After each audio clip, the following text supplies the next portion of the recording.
Hi everyone, welcome back to another episode of Maya Eileen Talks. Today we will talk about Jane Austen's Pride and Prejudice. But first, a note of the host of this podcast. I would appreciate it if you like this video, subscribe to the channel and share it with your friends and family. Pride and Prejudice is a romantic novel by Jane Austen, published anonymously in 3 volumes in 1813. A classic of English literature written with incisive wit and superb characters delineation. It centers on the burgeoning relationship between Elizabeth Bennet, the daughter of a country gentleman, and Fitzwilliam Darcy, aristocratic landowner. Upon publication, Pride and Prejudice was well received by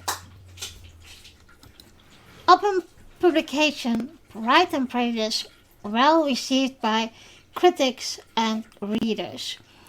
The first edition sold out within the first year, and it never went out of print. Pride and Prejudice is set in a rural England at the turn of the 19th century, and it follows the Bennet family, which includes 5 very different sisters. The eldest, Jane, is sweet and temperate and modest. She is her sister Elizabeth's confidant and friend. Elizabeth, the heroine of the novel, is intelligent and high-spirited. She shared her father's distaste for the conventional views of society as to the importance of wealth and rank. The third daughter, Mary, is plain, bookish and pompous, while Lydia and Kitty, the 2 youngest, are flighty and immature. Mr. Bennet is the family patriarch.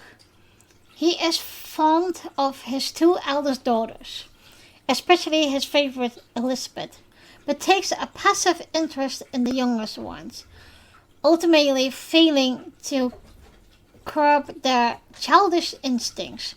And intelligent but eccentric and sarcastic man, he does not care for society conventions and mocks his wife's obsession with finding suitable husbands for their daughters. As several scholars have noted, however, Mrs. Bennet is rightfully concerned.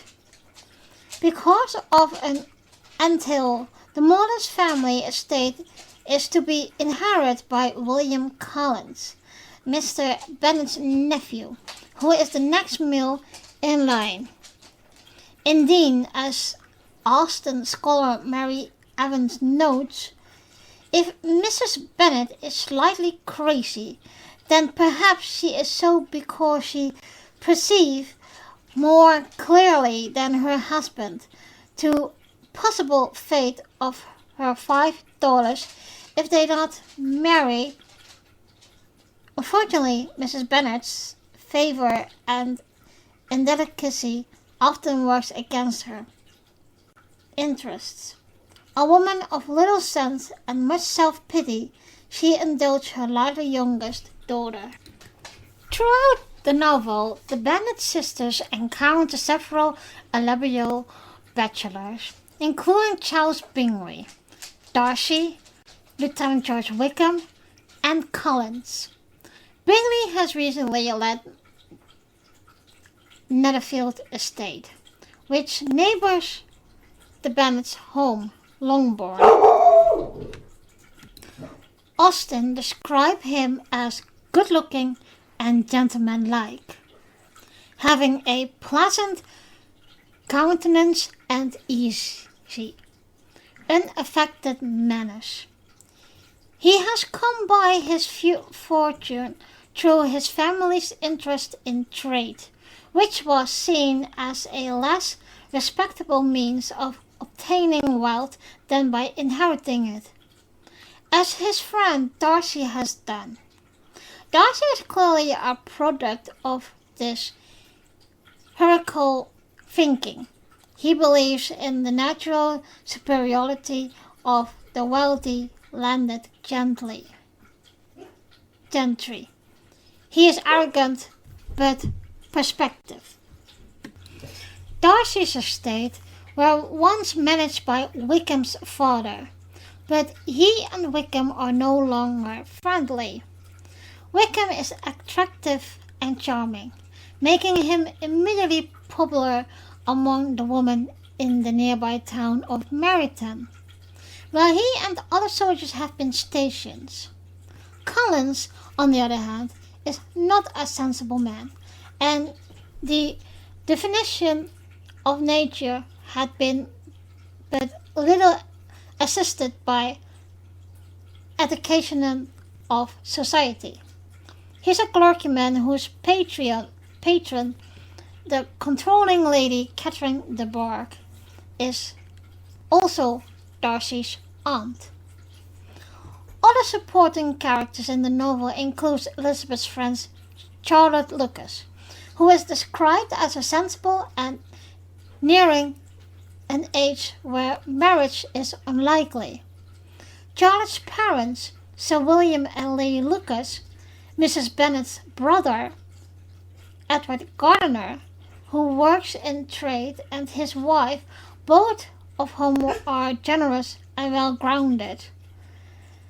Bingley's sisters, the snobbish and scheming Caroline and Louisa Hurst, and Darcy's 16-year-old sister Georgiana, who is painfully shy but good-humored. The novel opens with one of the most famous lines in English literature. It is a truth universally acknowledged that a single man in possession of a good fortune must be in want of a wife. The statement is seemingly what Mrs. Bennet thinks as she set her sight on the newly arrived Bingley, who she is sure will make a suitable husband for one of her daughters. At the ball, Bingley takes an immediate interest in the beautiful and shy Jane. The encounter between his friend Darcy and Elizabeth is less cordial, although Austen shows them intrigued by each other. She reversed the convention of first impressions. The pride of rank and fortune and prejudice against the social inferiority of Elizabeth's family hold Darcy aloof, while the pride of self-respect and prejudice against Darcy's snobbery hold Elizabeth equally aloof. The pompous Collins soon arrives, hoping to marry one of the Bennet's sisters. Mrs. Bennet steers him towards Elizabeth, but the latter refuses his offer of marriage. He instead becomes engaged to her friend Charlotte Lucas. During this time, Elizabeth encounters the charming Wickham. There is a mutual attraction between the two, and he informs her that Darcy has denied him his inheritance. After Bingley abruptly departs for London, Elizabeth's dislike of Darcy mounts as she becomes convinced that he is discouraging Bingley's relationship with Jane. Darcy, however, has grown increasingly fond of Elizabeth, admiring her intelligence and vitality.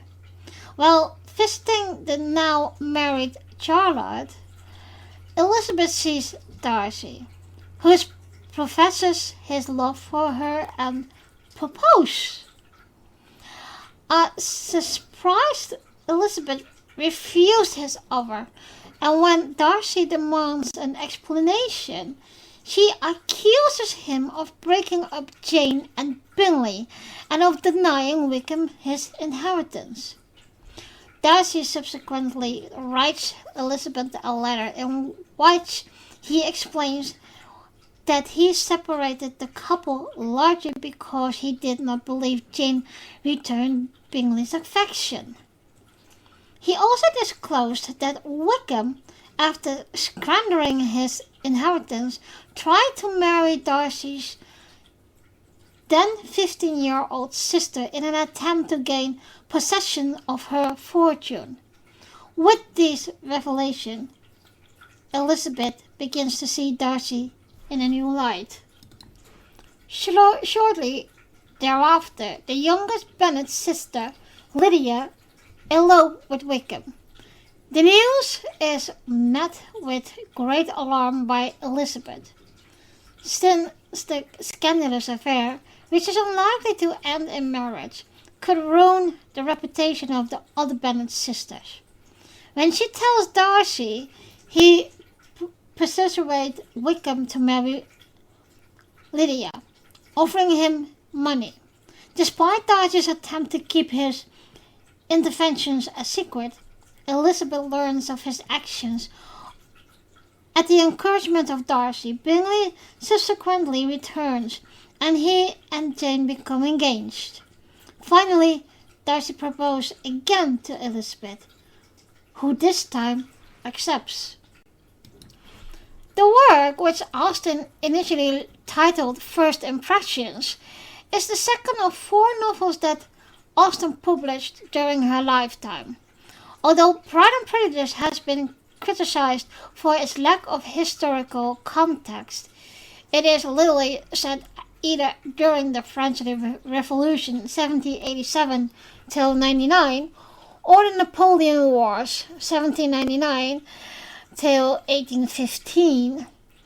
The extent of its characters in a social bubble that is rarely penetrated by events beyond it is an accurate portrayal of the enclosured social world in which Austen lived.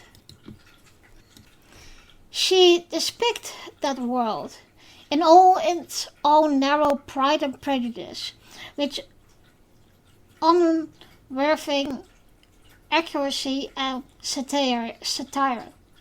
At the same time, she placed at its center, as both its prime actor and most perspective critic, a character so well conceived and rendered that the reader cannot but be gripped by her story and wish for its happy denouncement. In the end, Austen's novel has remained popular largely because of Elizabeth, who was reportedly Austen's own favorite among all her heroines, and because of the enduring appeal to men and women alike of a well-told and potentially happily ending love story. Pride and Prejudice inspired various stage film, and television productions. Notable adaptations include the 1914 film with Greer Garson as Elizabeth and Laurence Olivier as Darcy, the 1995 TV miniseries starring Jennifer Ayle and Colin Firth, and the 2005 movie featuring Keira Knightley and Matthew McFadden. The novel also served as a premise for a myriad of books at the turn of the 21st century, including the bestseller Bridget Jones's Diary by Helen Fielding, starring, of course, Renee Zellweger, Colin Firth, and Hugh Grant. Other such books include Pride and Prejudice and Zombies, I love that one by the way, by Seth Graham Smith, also adapted into a movie in 2016, and Sophia Khan is Not Obliged by Ayesha Malik, in which a 21st century Muslim woman is intrigued by her sullen, tattooed neighbor. These interpretations shows the universal and enduring appeal of Pride and Prejudice its themes. Well, of course, there are a lot of more versions of it, and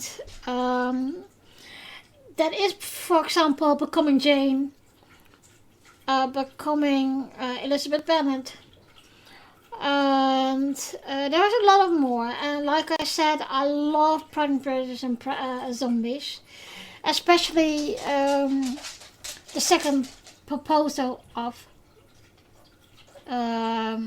Mr. Darcy in that movie, that book. That is phenomenal. I really, really love that proposal. And yeah, well, let me tell you guys, Pride and Prejudice is my really first English literature I read.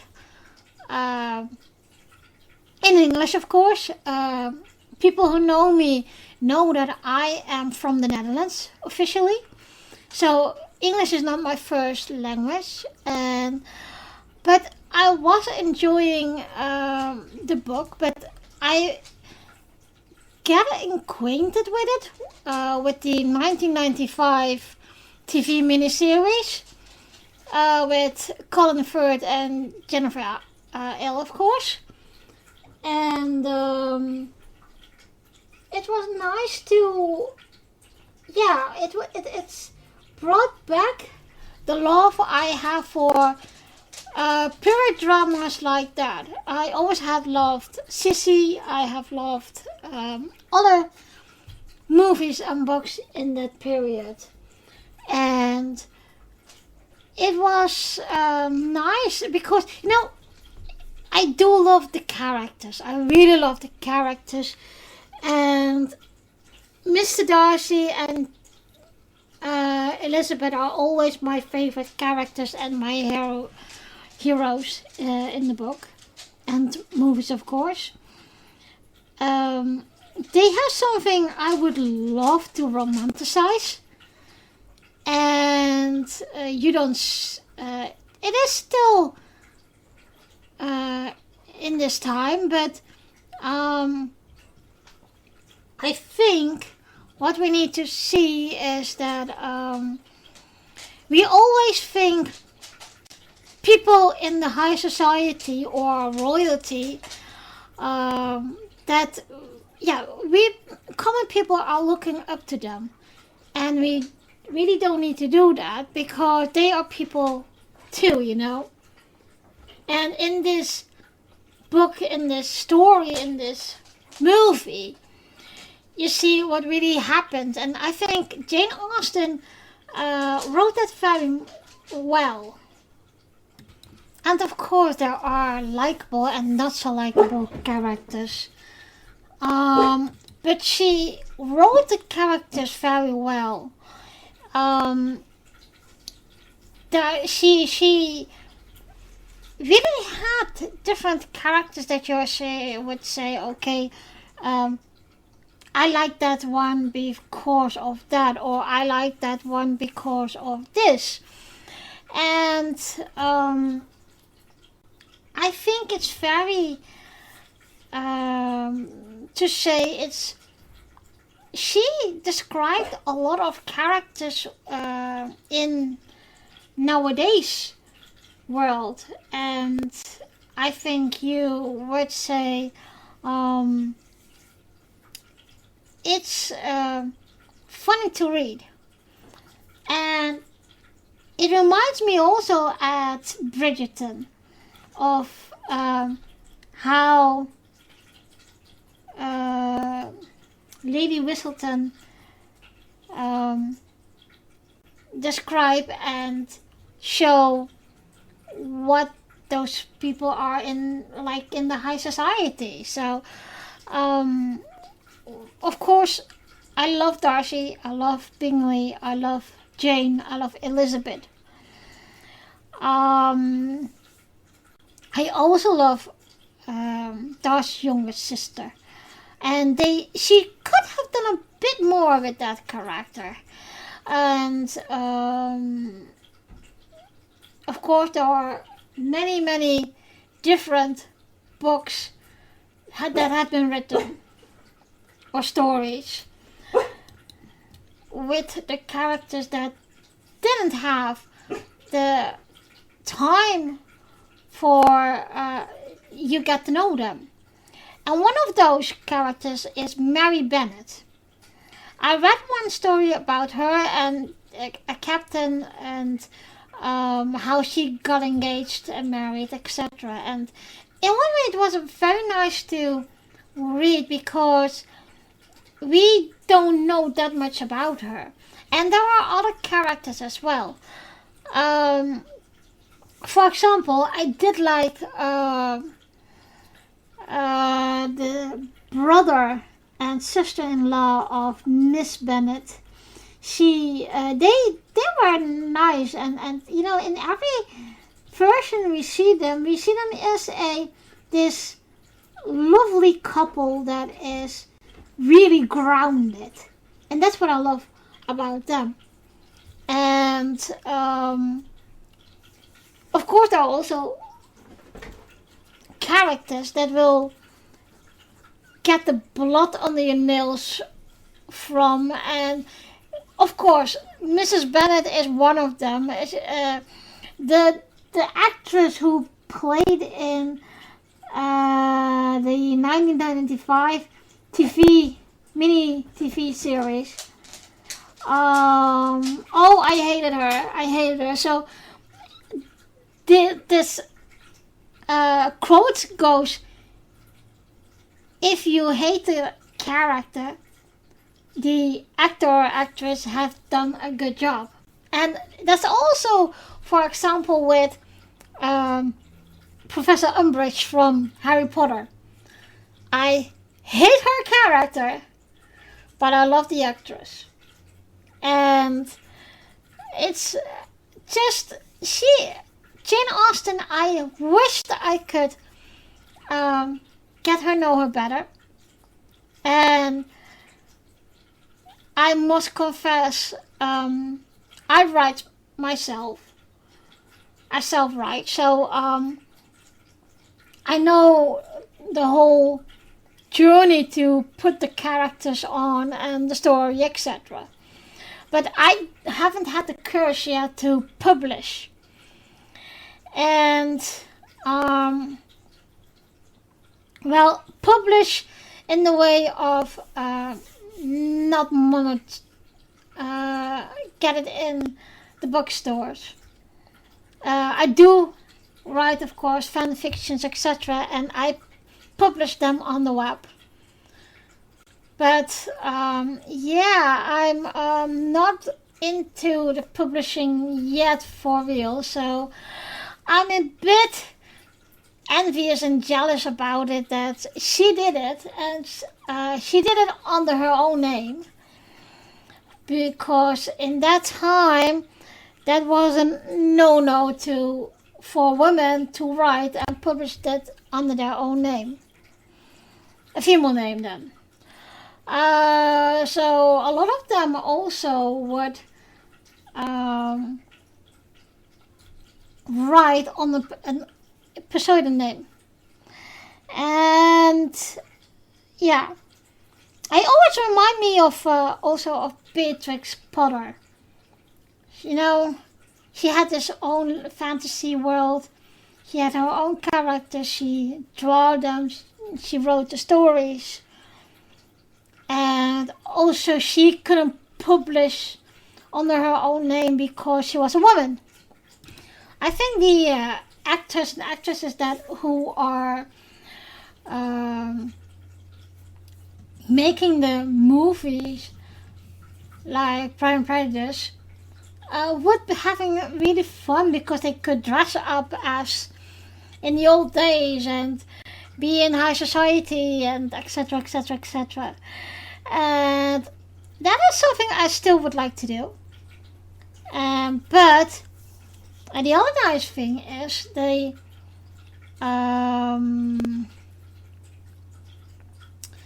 House of Darcy, Pemberley, what is filmed also in the one with Keira Knightley. They have used Chatsworth's house, and drive from Chatsworth's house like 30 minutes. 30 minutes, yeah, something like that. 30, 45 minutes. And I love it out there. I haven't visited yet because, as you know, I only lived for 4 years in England, and with COVID, etc., it hasn't been